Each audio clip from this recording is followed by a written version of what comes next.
Shalom semua, bertemu lagi di dalam program Bicara Sabda, dan kita bersyukur oleh karena di dalam sesi yang telah saya sampaikan dalam 3 sesi yang lepas, saya percaya ada sesuatu yang saudara telah belajar atau dapat menerima sesuatu dari Tuhan.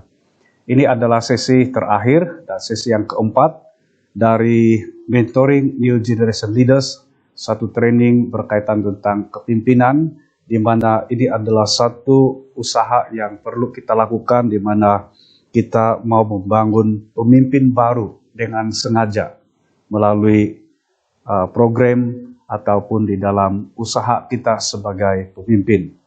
Di dalam sesi yang keempat ini kita akan belajar tentang kepimpinan yang memberdayakan atau kepimpinan yang memperkasakan. Mari kita baca dalam 2 Timotius pasal yang kedua ayat yang kedua. Saya baca demikian firman Tuhan. Apa yang telah engkau dengar daripadaku di depan banyak saksi, percayakanlah itu kepada orang-orang yang dapat dipercayai, yang juga cakap mengajar orang lain. Di dalam firman Tuhan ini kita menemukan ada 3 generasi pemimpin. Yang pertama adalah generasi Paulus, yang kedua adalah generasi Timotius serta saksi-saksi yang lain ataupun murid-murid Paulus yang lain, dan yang ketiga adalah orang-orang yang dapat dipercayai, yaitu mereka yang dimuridkan atau dimentor oleh Timotius dan juga pemimpin-pemimpin yang lain yang Paulus telah mentor. Dan di ayat ini memberikan kepada kita satu kebenaran atau satu asas di dalam kepimpinan yang memberdayakan atau memperkasakan. Di dalam kepimpinan yang memperkasakan atau memberdayakan ini, dia adalah bentuk kepimpinan yang berlawanan dengan satu kepimpinan yang lain yang disebut controlling leadership ataupun kepimpinan melalui penguasaan ataupun kawalan. Empowering leadership adalah suatu upaya kita bukan hanya melahirkan pemimpin baru, tetapi melatih mereka dan juga membuat pemimpin-pemimpin baru itu dapat melakukan kepimpinan, meneruskan kepimpinan menjadi lebih baik dari apa yang kita dapat lakukan. Karena kalau tidak, kita akan penat apabila segala sesuatu kita lakukan dengan bersendirian. Kalau kita tidak empower orang lain, kalau kita tidak berdayakan orang lain, kalau kita tidak perkasakan, kita tidak percayai orang lain, maka kepimpinan itu ataupun tugasan kepimpinan itu kita akan lakukan secara bersendirian, dan tidak heran kalau hal itu akan sangat memenatkan dan ramai pemimpin yang pada akhirnya give up di dalam kepimpinan. Kepimpinan yang memberdayakan atau kepimpinan yang memperkasakan, empowering leadership, adalah tentang kemampuan pemimpin melahirkan pemimpin baru yang sama atau lebih baik kualiti kepimpinannya berbanding dari dirinya sendiri. Jadi kita sebagai pemimpin harus bersedia apabila ada pemimpin baru yang Tuhan percayakan kepada kita atau kita latih. Kita harus bersedia bahwa pemimpin yang kita sedang mentor ini adalah pemimpin yang bukan hanya menggantikan kita atau meneruskan kepimpinan yang kita lakukan, tetapi dengan harapan mereka akan menjadi jauh lebih baik dari kita. Sehingga apabila kita memiliki nilai atau sifat kepimpinan seperti itu, kita tidak akan merasa bahwa orang-orang yang kita pimpin itu akan menjadi saingan kepada kita sebagai pemimpin. Dan di sini kita akan belajar tentang prinsip penting yang kita harus ada sebagai pemimpin supaya kita dapat melahirkan pemimpin baru yang lebih berkualiti. Bagaimana kita dapat mengempower atau kita dapat memperkasakan pemimpin yang lain. Yang pertama, kita belajar dari Paulus, yang merupakan generasi pertama dari pemimpin rohani. Setelah Kristus dan rasul-rasul yang lain, Tuhan telah mengangkat Paulus menjadi muridnya, menjadi rasulnya, dan dari Paulus dia mulai melatih atau mementor Timotius dan kemudiannya kepada orang lain. Dan kita mulai perhatikan yang pertama ini daripada Paulus yang memberikan message tentang kepimpinan, yaitu pemimpin harus memiliki hati Bapa. Di dalam ayat firman Tuhan tadi dikatakan, apa yang telah engkau dengar daripadaku, yaitu dari Paulus kepada Timotius, di depan saksi, berarti ada lebih ramai Timotius yang lain, yang tidak disebutkan nama, tetapi seperti Timotius, di dalam mentoring, atau dalam pemuridan, atau di dalam pelatihan Paulus. Dan di sini memberikan satu message tersirat bahwa Paulus dan Timotius adalah hubungan seorang bapa kepada seorang anak. Yang kita fokuskan terlebih dahulu kepada Paulus. Paulus rindu supaya Timotius dapat mempercayakan ataupun yang dapat dipercayai dan dapat mempercayakan kepada orang lain apa yang Tuhan telah berikan melalui Paulus kepada Timotius. Dan ini memerlukan sikap kepimpinan yang berhati Bapa. Masalah kepimpinan masa kini ialah lebih ramai pemimpin berhati bos dan bukan pemimpin yang berhati Bapa. Apabila menjadi pemimpin seperti pemimpin berhati bos, maka pemimpin itu maukan agar orang-orang dipimpin hanya mengikut apa yang dia katakan, apa yang dia kehendaki. Berbeza dengan pemimpin berhati Bapa. Kalau pemimpin berhati Bapa, kepimpinan berhati Bapa ialah pemimpin ingin agar orang yang dipimpinnya menjadi pemimpin yang lebih berkualitas dari dirinya sendiri. Dia mau orang-orang yang dipimpinnya menjadi jauh lebih baik daripada dirinya sendiri. Itu adalah sifat seorang pemimpin yang berhati Bapa. Sama seperti kita sebagai ibu bapa. Tuhan telah percayakan saya dan istri dengan 2 orang anak, kedua-duanya perempuan. Dan harapan saya dan istri terhadap kedua anak kami adalah agar mereka baik secara rohani, dari segi pendidikan, dari segi kerjaya mereka pada masa akan datang, financial mereka pada masa akan datang, mereka akan menjadi pribadi atau seorang pengikut Tuhan yang jauh lebih baik daripada kami berdua. Kenapa hal seperti itu? Oleh karena kita sebagai ibu bapa memang sesuatu yang menjadi lumrah apabila kita mengingini anak-anak kita menjadi jauh lebih baik daripada kita sebagai ibu bapa. Saya pikir tidak ada ibu bapa yang normal yang inginkan supaya anak mereka tidak menjadi lebih baik daripada ibu bapanya. Demikian juga di dalam hal kepimpinan. Tapi itu hanya terjadi kalau sekiranya pemimpin memiliki hati Bapa di dalam kepimpinan. Kalau saudara selalu merasakan tercabar oleh pemimpin-pemimpin baru, maka yang saudara sebenarnya perlu lakukan adalah miliki hati yang besar, yaitu hati Bapa. Untuk melihat orang-orang baru di dalam kepimpinan kita, mereka ini merupakan anak-anak kita, seperti anak-anak kita, yang kita harapkan mereka ini akan menjadi pemimpin yang jauh lebih baik dari kita.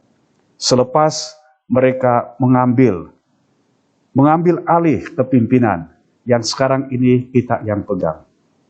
Pemimpin berhati Bapa berfokus pada penanaman nilai, menemukan potensi atau kekuatan, dan membantu orang yang dipimpinnya memaksimumkan potensi yang ada.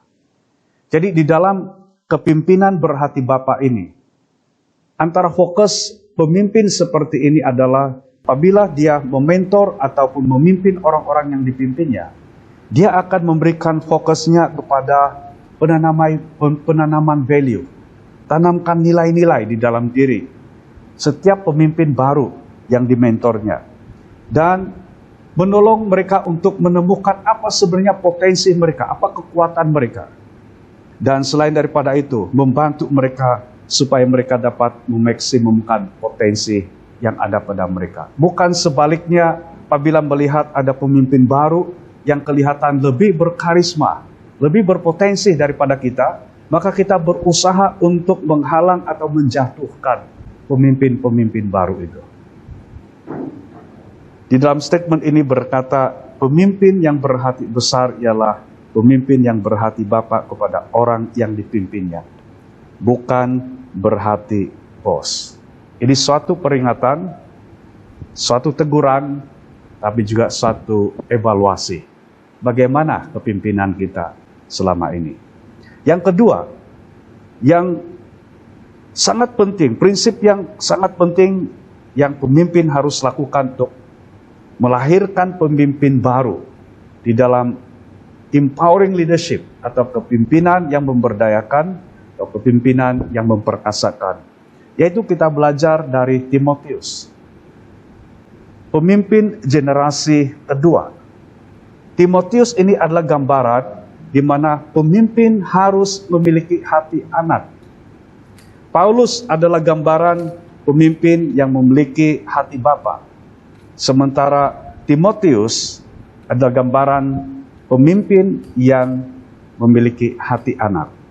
Seperti yang dikatakan dalam firman Tuhan ini, apa yang telah engkau dengar daripadaku di depan banyak saksi. Ini ditujukan kepada Timotius. Apa yang Timotius telah dengar dari bapa rohaninya, dari gurunya, dari mentornya, yaitu Paulus. Ini suatu yang sangat menarik sekali. Bila pemimpin pertengahan, yaitu Timotius, kalau sekiranya ini di dalam ranking, di atas dia adalah Paulus, dan sekarang ini adalah Timotius. Nanti kita belajar di level yang ketiga ini, adalah orang-orang yang akhirnya dapat dipercayai melalui mentoring Timotius. Bila pemimpin pertengahan tidak memiliki hati anak yang benar, maka organisasi itu akan hancur. Apabila pemimpin-pemimpin baru bersama dengan pemimpin yang mungkin sudah senior, maka yang sangat diperlukan oleh pemimpin-pemimpin baru adalah hati anak. Karena kalau tidak, maka organisasi atau pelayanan atau dalam kepimpinan itu, dalam tim kepimpinan itu selalu akan berhadapan dengan krisis. Oleh karena tidak adanya hati anak daripada orang-orang yang dipimpin. Sangat penting kita bukan hanya sebagai pemimpin, tapi kita juga harus meletakkan diri kita di mana kita juga mau dan rela dipimpin oleh orang lain. Hati anak ialah tunduk dan taat kepada authority dan memiliki hati murid, yaitu mau belajar dan berdaya maju. Ini adalah inti daripada pemimpin yang memiliki hati anak, yaitu dia akan belajar tunduk dan taat kepada authority. Selama authority itu ada di atasnya atau di atasnya, maka perlu ambil satu sikap di mana tunduk dan taat itu ada di dalam diri pemimpin. Tunduk dan taat ini tentunya kepada hal-hal yang benar.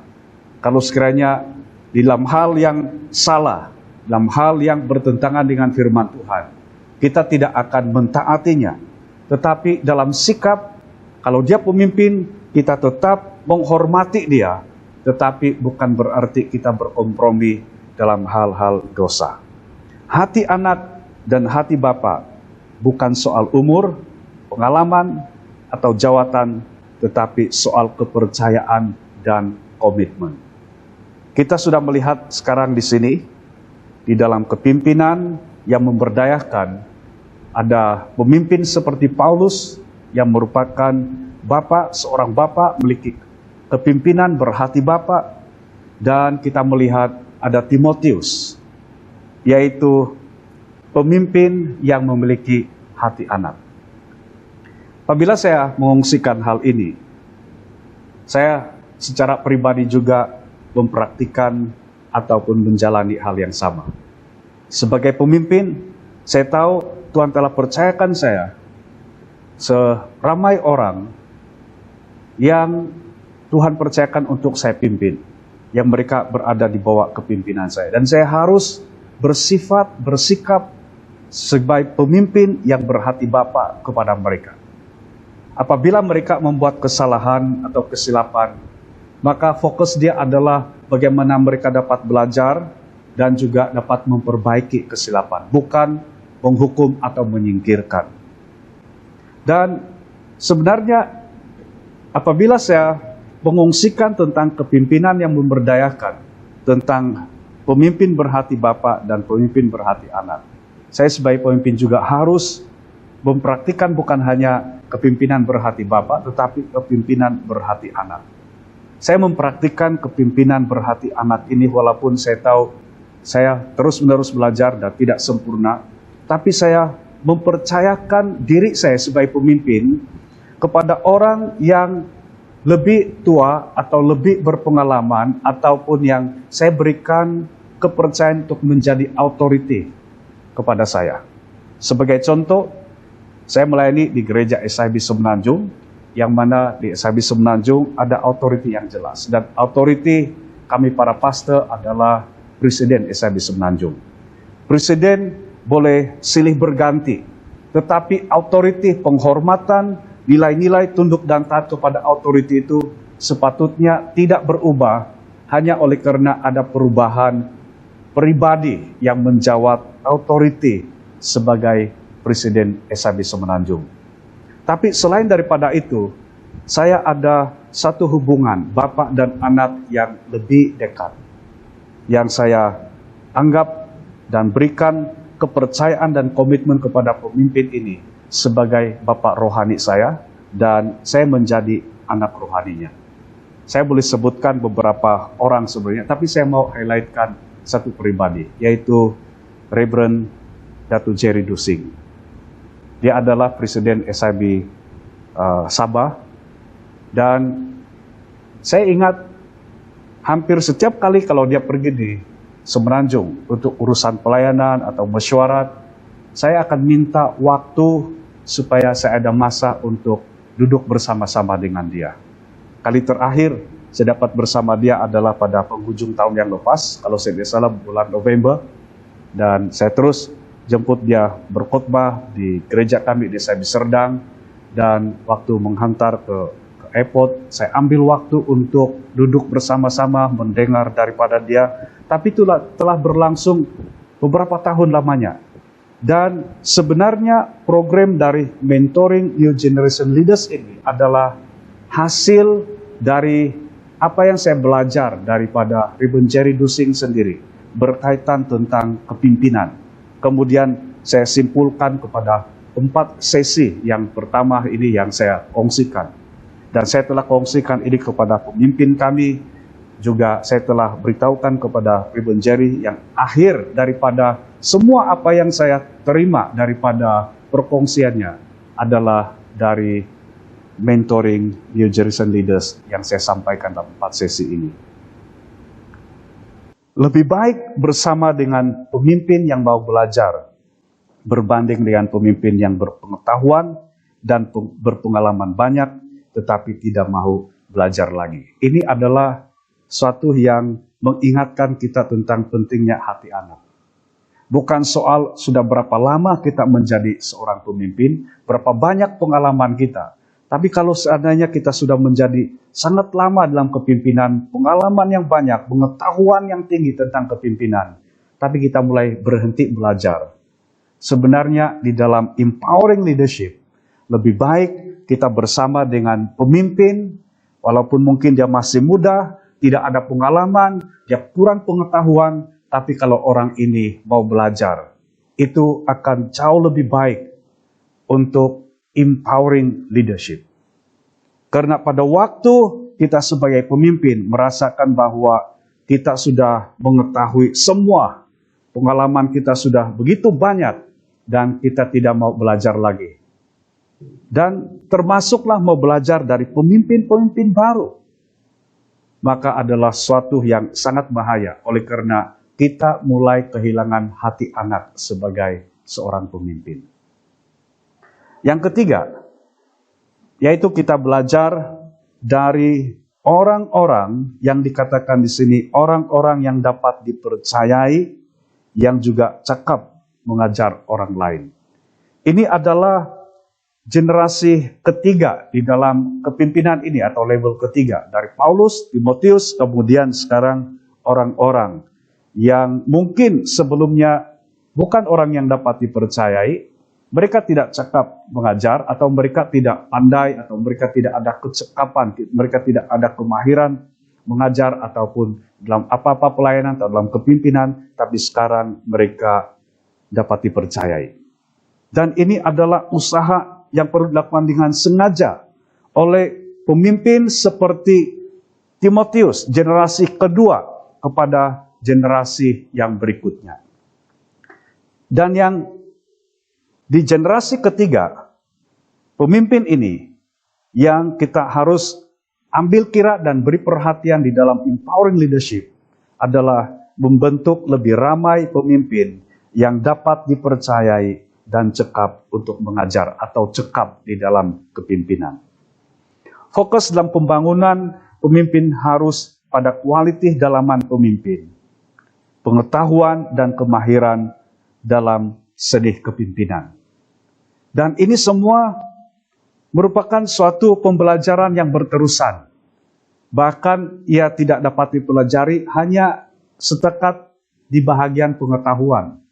Tetapi ia harus bersama dengan pengalaman, bersama dengan pendampingan daripada pemimpin-pemimpin yang lebih matang, yang lebih berpengalaman, di mana kita akan dapat melahirkan lebih ramai pemimpin. Kalau kita melihat struktur kepimpinan di sini, ada Paulus yang sebelumnya, Paulus ini juga ada rekan-rekan kepimpinan di kalangan para rasul, Barnabas yang telah mementor Paulus di awal pertaubatan Paulus, tetapi tidak terputus hanya pada Paulus. Dia melahirkan dan juga dia mementor pemimpin baru seperti Timotius dan yang lain. Tapi ia tidak berakhir hanya pada Timotius. Dia menurun ataupun dia mengalir kepada pemimpin-pemimpin generasi baru. Seperti yang dikatakan di sini, orang-orang yang dapat dipercaya dan cekap mengajar. Kalau seandainya tidak ada kepimpinan yang memberdayakan di dalam soal pemberitaan Injil, di dalam kepimpinan gereja, maka pada malam ini tidak ada program seperti ini. Tidak ada seorang yang bernama Losius yang boleh berkongsi tentang kepimpinan seperti yang dipraktikkan oleh Paulus, Timotius, dan pemimpin-pemimpin yang terdahulu. Tapi oleh karena prinsip ini, kebenaran ini diteruskan, maka kita ada di sini pada malam ini. Dan ini adalah buahnya. Jadi fokus kepada pemimpin atau pembangunan pemimpin dalam hal kualitas dalaman mereka, pengetahuan mereka, kemahiran, dan seterusnya, mereka akan mendapatkan pengalaman-pengalaman yang sangat berharga dalam kepimpinan. Orang-orang yang dapat dipercayai dan cekap mengajar atau memimpin perlu lebih banyak dibentuk serta dihasilkan dengan sengaja dalam proses bapak dan anak dalam kepimpinan. Ada satu perkataan di sini yang saya highlightkan, dengan sengaja. Kalau kita tidak mempercayakan pemimpin-pemimpin baru, kita hanya akan sadar pentingnya ada pemimpin pelapis atau pemimpin yang akan meneruskan kepimpinan itu. Mungkin selepas orang-orang ini berkata, teruskanlah kamu yang memimpin, kami tidak berminat lagi, kami tidak ada hati lagi untuk memimpin. Ini suatu yang sangat bahaya.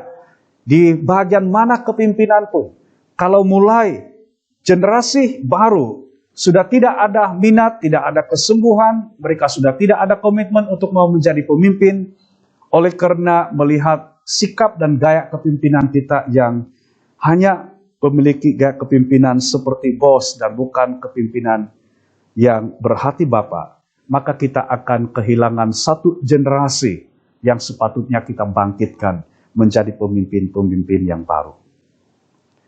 Bukan soal berapa lama Anda telah menjadi pemimpin, tetapi berapa ramai pemimpin yang Anda telah bentuk menjadi pemimpin yang dapat dipercayai dan mahir dalam kepimpinan.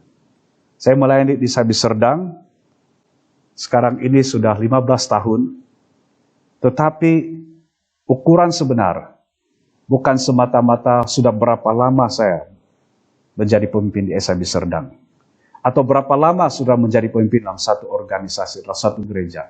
Tapi persoalannya adalah berapa ramai pemimpin yang saudara telah bangkitkan, yang saudara telah empower menjadi pemimpin-pemimpin yang menjadi lebih baik daripada saudara sebagai pemimpin. Saya akhiri perkongsian ini dengan memetik satu dialog di akhir film Teenage Ninja Turtles. Di akhir daripada dialog ini, selepas keempat ninja ini yang merupakan penyuh yang telah diberikan suntikan suatu DNA yang telah dimasukkan dalam tubuh mereka berapa tahun yang lepas, yang akhirnya mereka menjadi penyuh manusia bersama dengan seekor tikus yang pada awalnya yang juga menjadi tikus manusia atau manusia tikus. Yang akhirnya tikus ini yang telah menjadi guru mereka. Dan mereka selama itu dalam 18 tahun mereka coba bersembunyi di bawah tanah, di lorong pipe besar, di pembentungan. Mereka bersembunyi di situ dan guru mereka beri amaran, mereka tidak dibenarkan untuk keluar dari tempat persembunyian karena mereka belum bersedia untuk keluar ke dunia nyata. Tetapi karena kenakalan para penyuh ini yang masih dalam usia remaja sekitar 18 tahun, yang akhirnya mereka didapati dan ditangkap oleh orang yang memburu dan mereka hampir mati, darah mereka disedot, tapi akhirnya mereka dapat menewaskan musuh dan menyelesaikan masalah itu. Dan di akhir daripada semua masalah yang timbul itu, mereka katakan hal ini kepada guru mereka. Betul apa yang guru katakan, kami belum siap berkhidmat keluar. Tapi jawaban guru mereka ini yang mengejutkan saya. Guru itu berkata, tidak, sebenarnya saya yang belum siap melepaskan kamu. Apabila saya mendengar dialog ini, ia telah memberikan kepada saya ibasan tentang kepimpinan, khususnya empowering leadership, kepimpinan yang memperkasakan, kepimpinan yang memberdayakan. Di dalam kita memimpin orang lain, ya adalah hampir sama dengan situasi ini sebenarnya. Karena sebenarnya bukan orang-orang yang kita pimpin yang masih baru itu belum siap untuk diberikan kepercayaan sebagai pemimpin. Tapi ada kemungkinan kita sebagai pemimpin yang menganggap dirinya pemimpin yang lebih berpengalaman, yang lebih senior, mungkin karena kita yang belum siap mempercayakan mereka untuk memimpin. Mari kita evaluasi diri kita. Adakah kita memberikan ruang dalam hati kita untuk memberikan kepercayaan kepada orang yang kita pimpin, untuk bersama-sama memimpin, atau percayakan mereka untuk memimpin, dan kalau sekiranya mereka gagal, fokusnya adalah untuk belajar dan juga untuk memperbaiki dari kegagalan. Ataupun kita selalu dibayangi dengan kebimbangan, mereka masih belum boleh memimpin. Mereka masih baru, mereka belum berpengalaman. Kalau mereka tidak diberikan peluang ataupun diberikan ruang untuk memimpin, kita tidak akan menyaksikan bagaimana kepimpinan mereka bertumbuh. Di dalam keseluruhan perkongsian saya dari sesi yang pertama yang berbicara tentang pemimpin seperti anak panah. Sesi yang kedua, pemimpin adalah kunci. Dan pada sesi yang ketiga, kita telah belajar tentang kepimpinan yang dinamik, kepimpinan dinamik. Dan di sesi yang keempat ini kita belajar tentang kepimpinan yang memberdayakan. Redungkan statement ini. Bukan soal berapa banyak yang Anda sebagai pemimpin dapat buat atau lakukan, tetapi berapa banyak yang Anda tidak perlu lakukan lagi. Yang memberikan satu makna yang sangat penting bagi saya secara pribadi. Bukan berapa banyak yang saya dapat buat. Bukan berapa banyak yang saya dapat lakukan. Karena kalau soal berapa banyak yang saya dapat buat, maka tidak heran kalau sekiranya saya akan sangat penat, baik dalam kepimpinan, dalam pelayanan.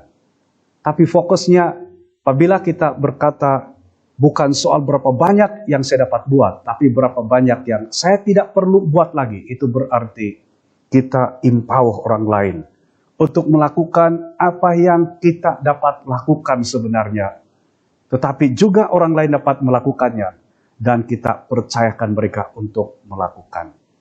Doa saya, setiap kita yang telah mengikuti mentoring New Generation Leaders ini dalam 4 sesi, Tuhan memberkati kita dan memberikan di dalam hati kita suatu tekad yang baru, di mana sebelum Tuhan memanggil kita kembali kepadanya, atau sebelum kedatangan Kristus yang kedua kalinya, kita telah melahirkan pemimpin-pemimpin seperti kepimpinan di bawah Timotius, yaitu melahirkan orang-orang yang dapat dipercayai dan ada kemahiran dalam pelayanan, ada kemahiran di dalam kepimpinan.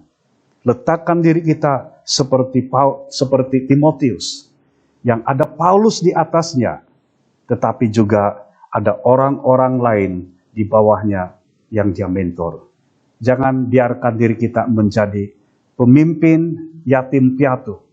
Tidak ada orang di atas kita, tidak ada yang membapai kita, dan pemimpin yang tidak memiliki anak-anak rohani, yang tidak multiply di dalam kepimpinannya.